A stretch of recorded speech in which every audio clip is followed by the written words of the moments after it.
Revelation chapter 2, and if you would, verse number 9.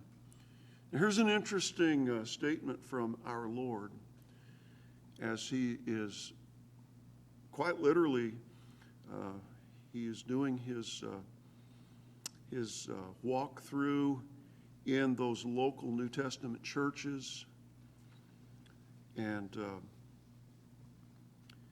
he says in verse 9, and I know the blasphemy of them which say they are Jews and are not, but are the synagogue of Satan. Synagogue, church, assembly, gathering, and what is he saying there? And which say they are Jews and are not. Wow, what a powerful statement that is. So as Jesus is in the midst of these churches, and you go back to verse 1 and you see the statement, and so why don't you look at verse 1. Who walketh in the midst, he's doing a walkthrough of the 7 golden candlesticks. Now, what are the 7 golden candlesticks? Well, look at verse 20 of chapter 1. What are the 7 golden candlesticks? Well, look at verse 20 of chapter 1. And the 7 churches and the 7 candlesticks which thou sawest are the what? The 7 churches. Do you see that? Let's look at it in verse 20. About midway through verse 20, the 7 churches and the 7 candlesticks which thou sawest are the churches. So he's walking through the churches. And you might say this is an inspection by the head of those churches, of those bodies of Christ, those local Bible teaching, Bible preaching churches founded by Jesus Christ, who is the head of them. And so as he's doing this walkthrough there in the church of Smyrna, what does he find? Now remember, he's in the midst of the churches. What does he find? He finds those who are professing to be Jews, which say they are Jews, but they're not. And he calls it blasphemy. They're not.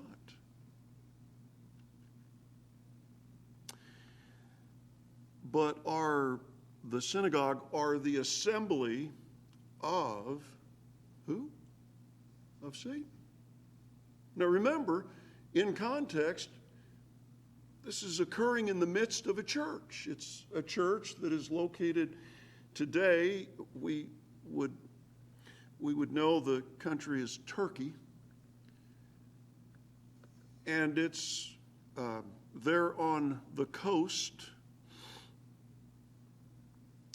near the sea, a coastal city there in Turkey. Get your geographics of that. And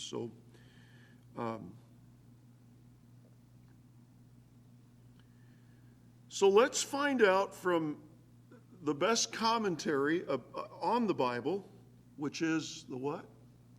The Bible. The Bible is its own best commentary. So what about these who say they are Jews and are not? Well, you want to mark your place here, and I'll do the same. And then, so we'll find our way to Romans chapter 2.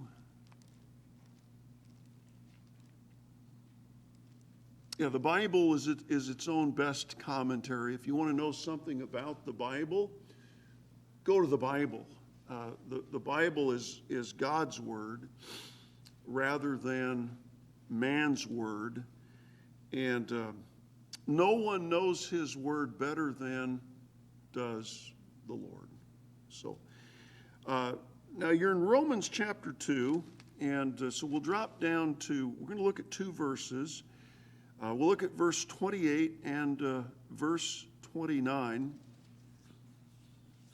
So verse number 28 of Romans chapter 2, for he is not a Jew, which is one outwardly, neither is that circumcision, which is outward in the flesh. Okay, so being a Jew, in the context that we find the word being used in Revelation, it has nothing to do with the outward. It has nothing to do with circumcision of the flesh. That does not make a person a Jew. In the context that Jesus is speaking about it there in Smyrna. So let's drop down to verse 29. So then, who is a Jew? Who then is a Jew? If it's not somebody who is outwardly circumcised in the flesh, if that's not what makes a person a Jew, then in God's mind, what then is a Jew? We'll look at verse 29. But he is a Jew, which is one, where?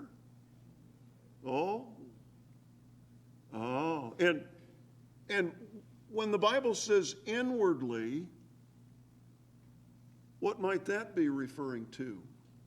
A heart. And where does God always look? And see, as he's doing his walkthrough in Smyrna, he hears people doing what people have done during the entirety of the church age, saying and stating, I'm a Jew. But mouth speak never is the end for the searching gaze of God, just because a person tells God or says something to God that it is. That words, remember what, with their mouth they draw nigh unto me, but their what is far from me? See, with God, it's always the heart. So, a person can say, I'm a believer. A person can say I'm a Christian. And a lot of people do.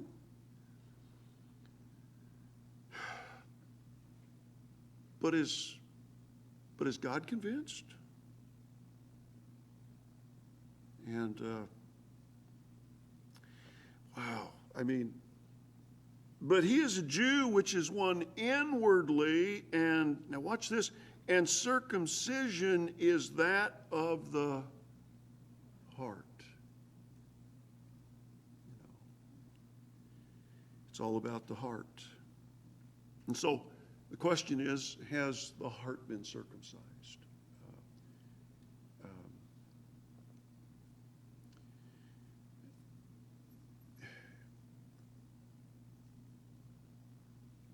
Wow. And circumcision is that of the heart in the Spirit.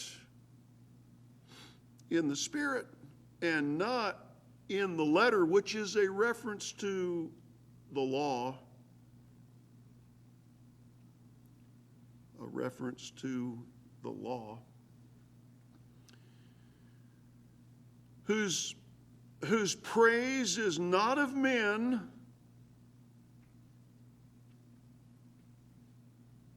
so a circumcised heart is concerned about whose praise? God's praise. God's praise. You see? So, of course, and I didn't have this in my notes, but the thought comes to mind, so I'll go ahead with it. Galatians chapter 1, if you would. So what was happening in the local New Testament churches, and it's still ongoing up to the present moment in time, the legalists were ever so subtly coming into the churches that Jesus founded, and the churches that were being planted by the apostles and by others called of God to do so. They good, solid Bible teaching churches teaching, saved by grace through faith in Jesus Christ alone, period. Jesus minus nothing, Jesus plus nothing, just Jesus. And the legalists were coming into those churches. They were assimilating and trying to infiltrate, and they were teaching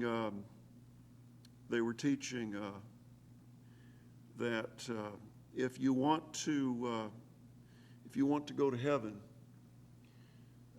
then you're going to have to keep the Mosaic law. Well, there's a problem with that. Now, there's nothing wrong with the law. Oh, mind you, no, there's nothing wrong with the law. The law of God is perfect. Anything God does is perfect. But here's the problem with it. How many have kept the law? How many do keep the law? And my question would be, have you kept the law?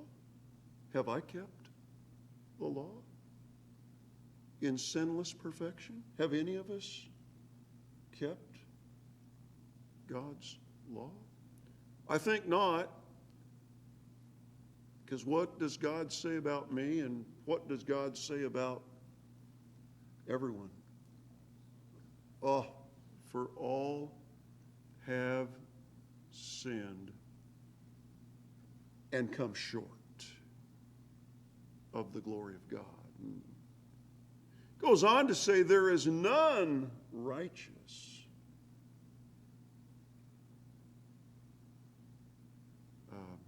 None are made righteous by the law. Wow. I mean, there's another one. Wow, these verses are just like coming to mind. And listen to this. James 2:10, I'll read it for you, but for whosoever shall keep the whole law and yet offend in how many points? In one point. He is what class? He is guilty. Guilty. Guilty of how much? Of all. No, it's not the law.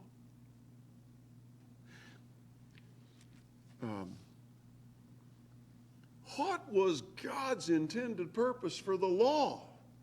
What was God's intended purpose for the law? I think you might still be in Galatians, I'm not sure. And see if we can.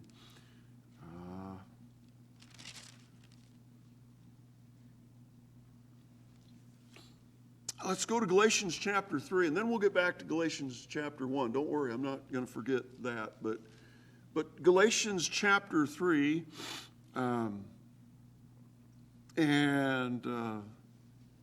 let's drop down to verse 22. Galatians is God's great commentary against and refuting legalism. You know, by the way, I'm not sure you're aware of it, but we are being referred to by contemporaries. Is that the right word? By contemporaries. This church is referred to as a legalistic church. Yeah, I know. And that's what happens. That is what happens when definitions of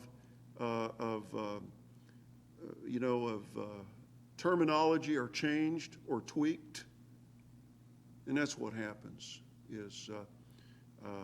By the way, what is a legalist? It is anyone who is endeavoring to attain heaven by keeping God's commandments.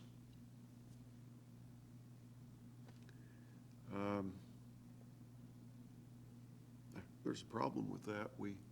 None of us have. None of us have. So what is God's purpose of the law? Let's get back to that. So Galatians 3 verse 22, but the scripture hath concluded all under sin, that the promise by faith of Jesus Christ might be given to them that do what? Believe on the Lord Jesus Christ, and thou shalt be saved. What must I do to be saved? And the Apostle Paul said to the Philippian jailer, believe on the Lord Jesus Christ, and thou shalt be saved. You mean it's nothing more than that? Just believe in Jesus Christ. What is the purpose of the law? Well, verse 23 of Galatians chapter 3, but before faith came, we were kept under the law, shut up unto the faith which should afterwards be revealed. Here it is. Don't miss this. Verse 24. Wherefore the law was our what?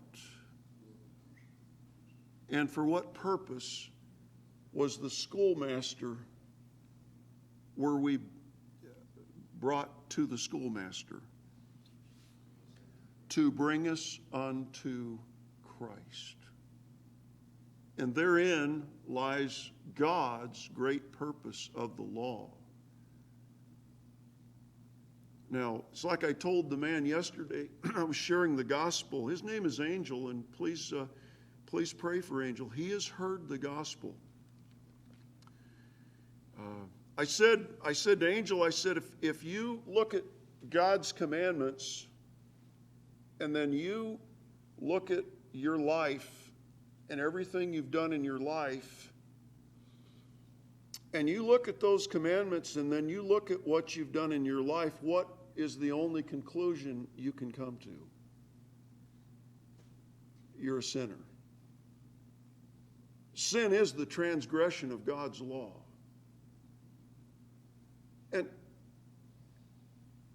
And so then if I've broken the law, if I've sinned against God, the law can no longer get me to heaven.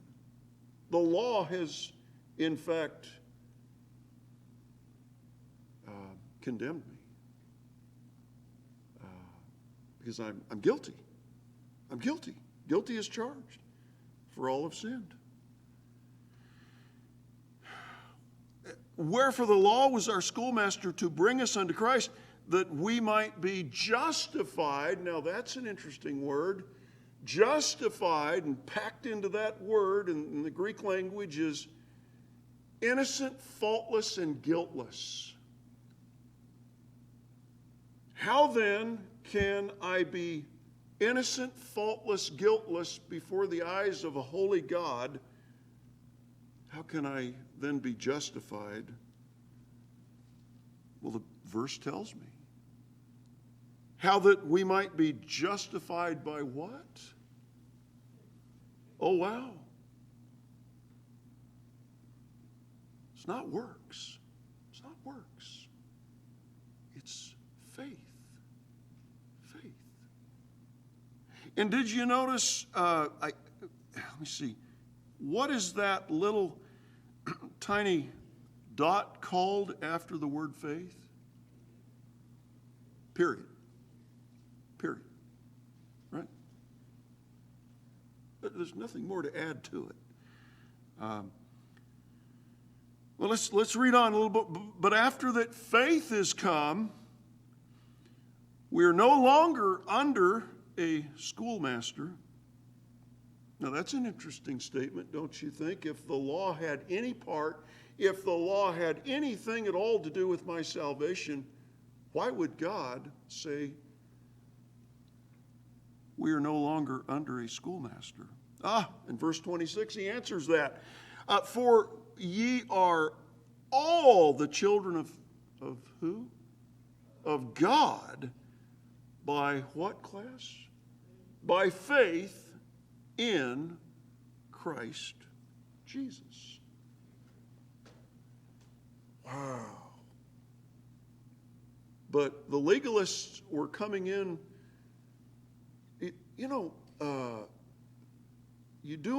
so why? What is it in the heart of a person that would cause a person to want to keep clinging to the law in a vain attempt to attain eternal life in heaven? What is it within a person that, why were the Jews by and large so unwilling to turn to Jesus Christ by faith, trusting only in Him for their soul's salvation? And how strongly did they feel about their insistence upon legalism to get to heaven? How strongly, how adamant were they in their erroneous position? I'll tell you how strong they were. What did they do to Jesus Christ? They crucified Him. They crucified Him. See? And beyond His death, burial, resurrection, and ascension back to heaven, now these same individuals are infiltrating the churches and doing great harm, great injury, great damage.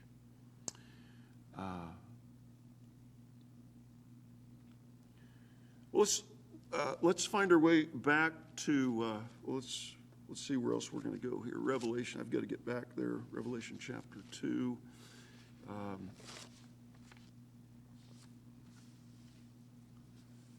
Now,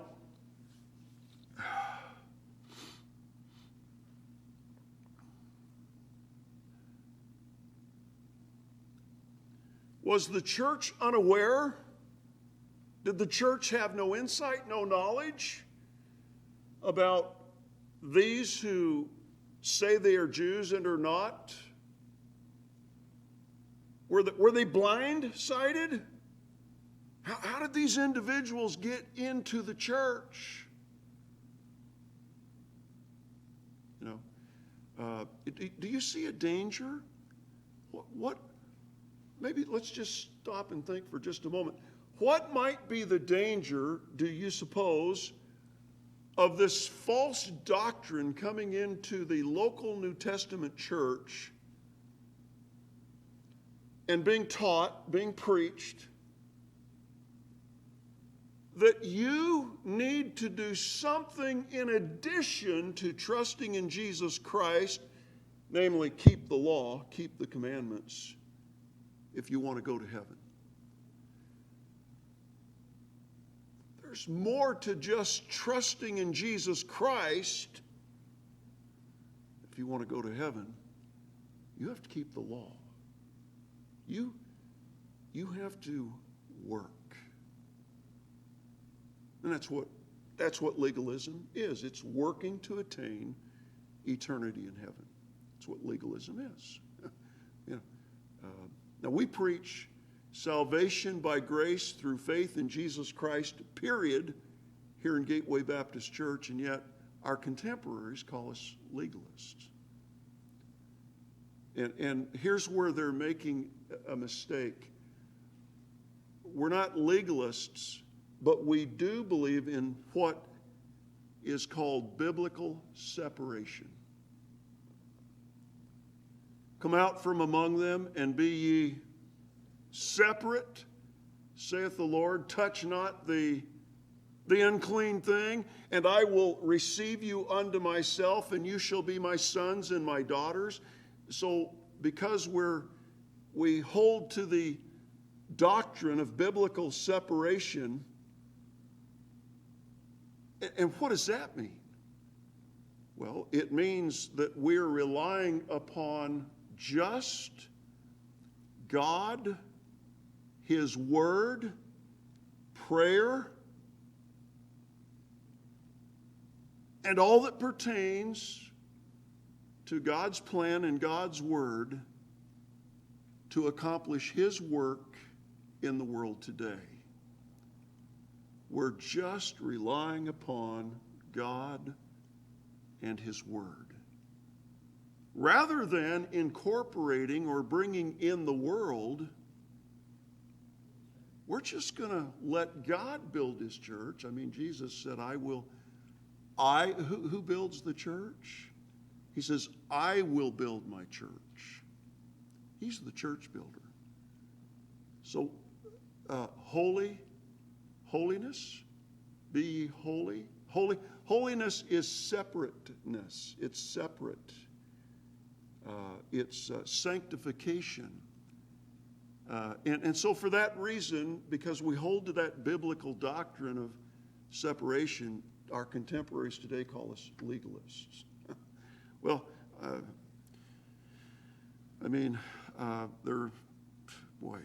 wow. I guess that's what happens when you don't know God's Word. And then you come up with all kinds of charges, false as they may be. So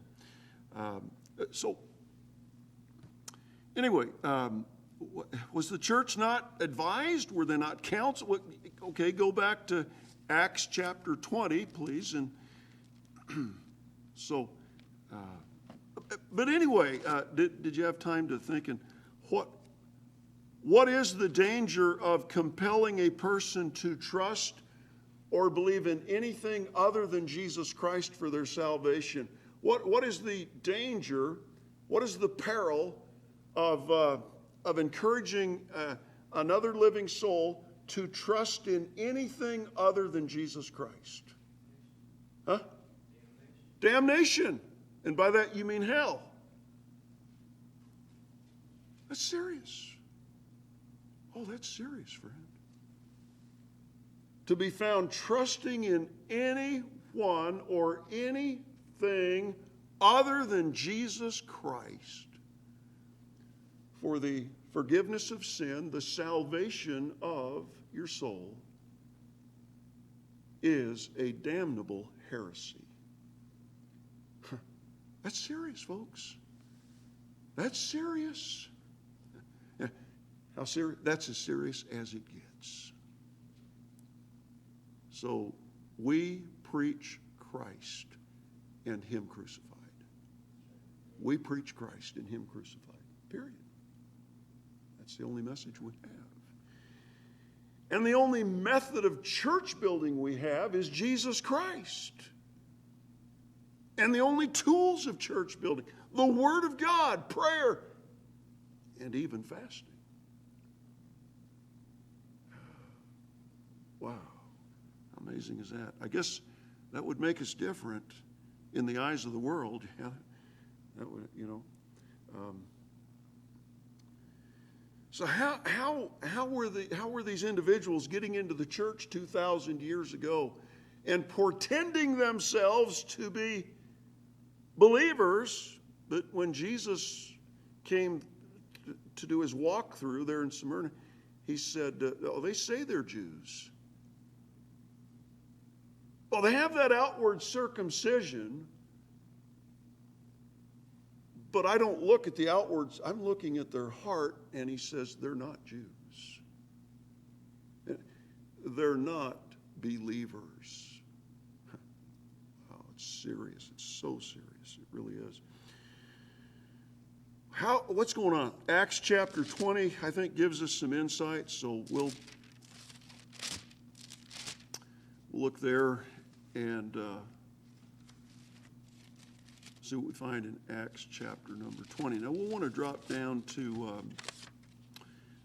probably verse number 17. Let's pick it up at verse 17. And so the Apostle Paul, and from Miletus, he sent to Ephesus, which I think we've already looked at Ephesus, the church that did what? Renowned for what? Ephesus. Anybody recall? What was the Savior's issue as he walked through Ephesus? What had they lost? Oh, they had fallen out of love with Jesus. That's a problem. God the Savior comes to his church, and what does he discover? My church no longer loves me the way she used to. She's lost her first love. She's fallen out of love with me. And I bring that up because it's important to understanding what God is going to say here. And read down through verse 21. And when they were come to him, he said unto them, to the elders of the church at Ephesus, those would be the pastors, the under-shepherds of Christ. And when they were come to him, he said to them, ye know from the first day that I came into Asia, after what manner I have been with you at all seasons, serving the Lord with all humility of mind. Here's a ministry description. And with many tears and temptations which befell me by the lying in wait of the who? Oh. So now we know that the Jews were doing what with regard to any of God's churches? They were causing problems. They would go in and cause all kinds of problems for the preachers of the gospel of grace. Verse 20, how I kept back nothing that was profitable unto you, but have showed you and taught you publicly, and from house to house he would go have home Bible studies, testifying both to the Jews and also to the Greeks. Greeks reference to unsaved, the lost. Repentance, what was he preaching, teaching? Repentance toward God. Agree with God that what God says about you, and what does God say? You've sinned against me. Agree with God, admit it, and turn from a life dedicated to living in sin against God to a life of living for God's pleasure. a life dedicated to pleasing God. And faith toward our Lord Jesus Christ. Wow. Verse 27, please drop down to verse 27. And for I have not shunned to declare unto you all the counsel of God. So as it concerns the first church of Christ's walk-through inspection, Ephesus, Paul, the man of God, had declared unto that church all the counsel of God. Ephesus was not blind-sided. They had been warned. They had been forewarned. Take heed, therefore, unto yourselves and to all the flock, Paul says to these under-shepherds of Christ, over the which the Holy Ghost hath made you overseers, to feed the church of God. And what shall we feed the church of God? The Word of God. The Word of God. Which he hath purchased with his own blood. He gave his life. And then verse 29, now watch this. For I know this, that after my departing shall grievous wolves, a reference to those who say they are Jews but are not. Grievous. They come in with their false doctrine. And they cause all kinds of problems. Which are grievous wolves entering in among you, the church, and not sparing the flock. A reference to God's lambs and God's sheep. Not sparing the flock. So what do wolves do? They teach and they preach false doctrine. And they cause a lot of grief, a lot of trouble, a lot of problems in the church. Drop down to verse 35. Same chapter, please. Verse 35. Let me finish reading verse 30 and 31. Also of your own selves, he says to the elders at Ephesus, of your own selves shall men arise, speaking what is that word? Perverse things, unscriptural, unbiblical, perverted doctrine. To draw, and for the purpose, what is their purpose for teaching, preaching perverse things? What is their motive? To draw disciples after them. Can you believe this? This goes on in the church. Men teaching false doctrine so they can have a little following. Now, you know what that's called is division. That's called dividing the body of Christ with false doctrine. It's called heretics. And a heretic is to be given a first and second warning, and if they will not repent, that's it. That's it. Wow, I mean, look at this. Verse 31, therefore watch and remember that by the space of 3 years I ceased not to warn everyone night and day with tears. Verse 35, now let's drop down to verse 35. I have showed you all things, how that so laboring ye ought to support the weak and to remember the words of the Lord Jesus, how he said, it is more blessed to give than to receive. And when he had thus spoken, he kneeled down and prayed with them all. And that's the only way we make it, by prayer. It's the only way we're going to make it, is by prayer. And did you notice his prayer posture? He he kneeled down, he got down on his knees and prayed with him. And they all wept sore, fell on Paul's neck and kissed him,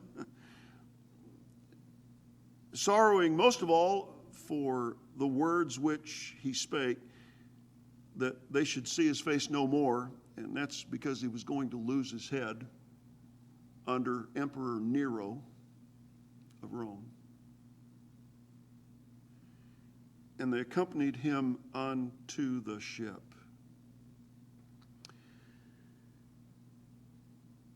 How did the wolves get in to Ephesus? What happened at Ephesus that completely opened up that church to these devouring wolves?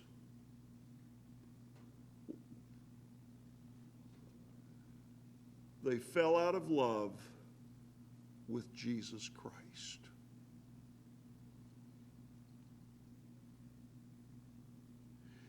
When you fall out of love with Jesus, everything that means so much to Jesus when you're out of love with him, isn't it interesting?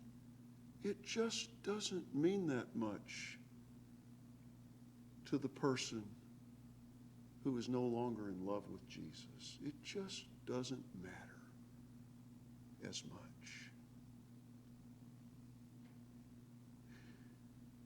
The importance of keeping yourself in the love of God. Say, isn't that a commandment by God?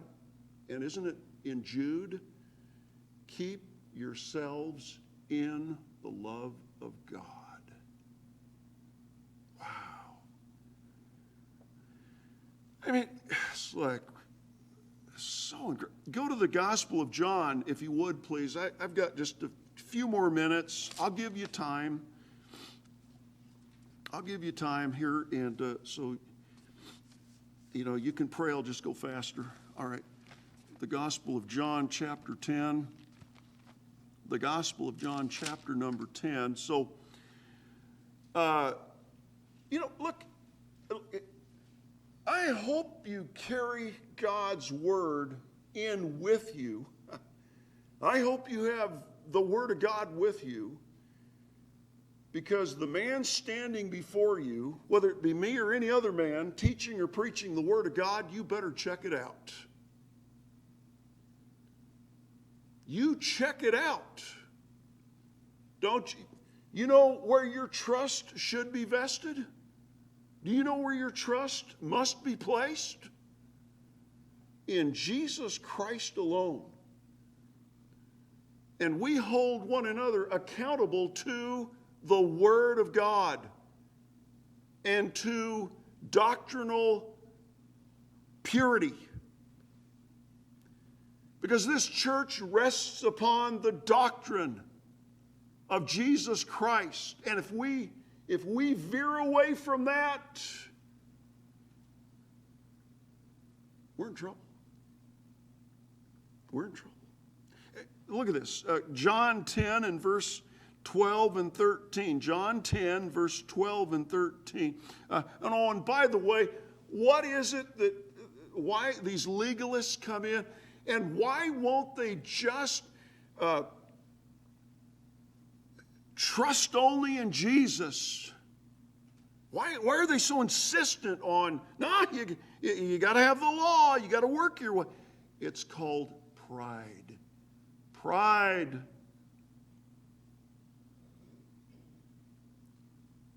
See, when it's salvation by grace through faith in Jesus Christ alone, then he gets all the glory.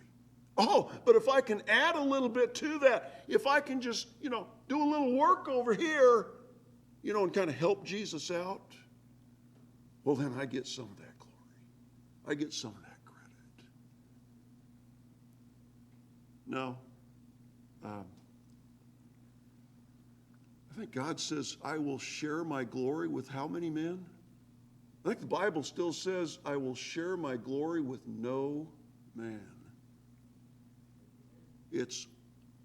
Listen, the only bragging that's going to be going on in heaven is about Jesus Christ period. He gets it all. Because he did it all. He did it all. What's going on here? What is happening at Ephesus? What happened at Smyrna? How do these people get in? John 10, verse 12, but he that is an hireling and not the shepherd, whose own the sheep are not, seeth the wolf coming, and does what to the sheep? Leaveth the sheep, and fleeth. And the wolf then does what to the sheep? The wolf catcheth them and scattereth the sheep. The hireling fleeth because he is a what? He's a hireling. What does that word mean, a hireling? Well, like hire, is that a compound? We say compound word? Hireling. Is that right? Two parts. Hireling. Did I get that right, you English majors? Did I get that right? Okay. I've been out of school a long time. But you're still in school, so I expect you to know. All right. That's a compound word. Talk to me about the word hire. These are individuals that have been hired. So what is their primary focus and concern? Huh? Well, when you're hired, oh, thank you. Their interest, their concern in the work of God is a meal ticket.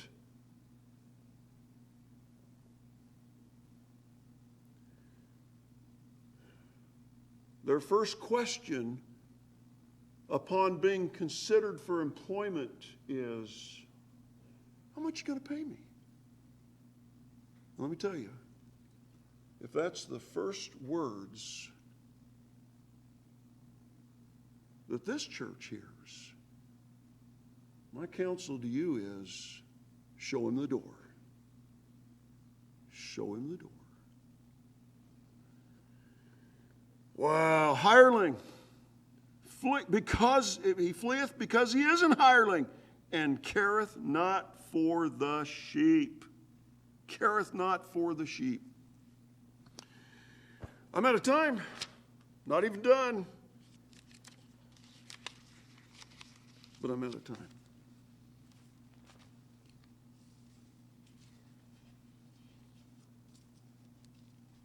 May God bless his word. May God protect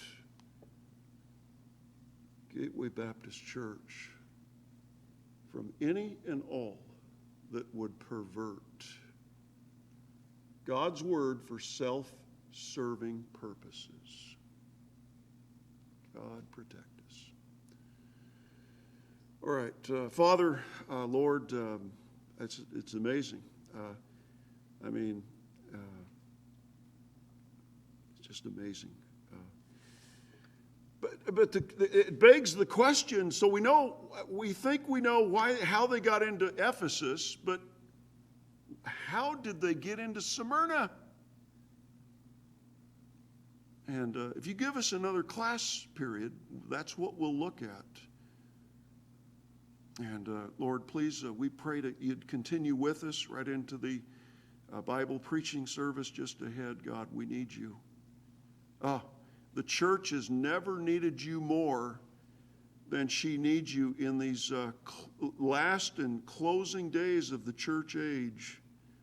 Such an apostasy, such a falling away, such a departure from the Word of God. And if they're departing from the Word, pray tell then, unto what are they departing?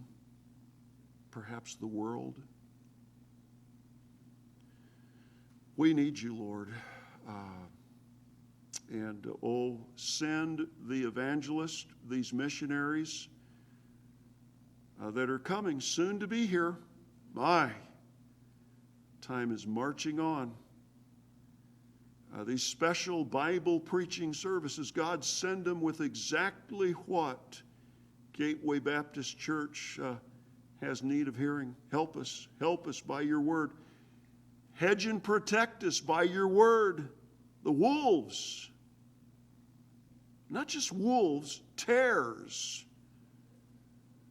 Not just tares, the devouring lion himself are on the prowl. I'm praying in Jesus' name, Good Shepherd, Great Shepherd, protect Gateway Baptist Church from these who say they are Jews and are not.